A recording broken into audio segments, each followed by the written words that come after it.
Ja, Männer und Frauen, jetzt muss ich mich im alten Jahrzehnt doch noch mal schnell melden bei euch. Weil ihr braucht bestimmt Tipps heute auf die Nacht. Ihr macht euch jetzt mit Sicherheit alle auf den Weg. Silvesterpartys sind lauter so Blödsinn. Ein paar Sachen unbedingt beachten. Ähm, Egal was gesagt wird und egal wo ihr hingeht, egal welches Event, ein Metallica-Shirt geht immer. Das kann man immer anziehen. Lasst euch nichts einreden. Ganz wichtig. Das zweite.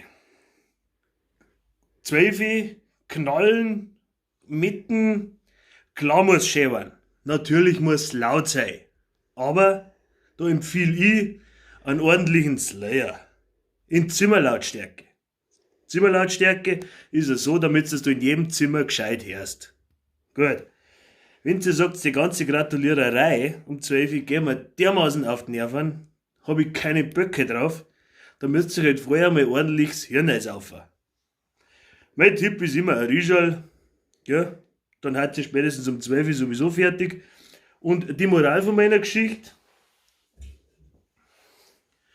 zu große Rieschal gibt es nicht. Ganz wichtig aber noch, Cola-Gewürz, ausgiebig Cola-Gewürz. Darf man ruhig gut nachwürzen, nicht sparen. So, und dann bringt es das Silvester um, oder? Und wir sehen uns am neuen Jahrzehnt wieder. Macht es gut.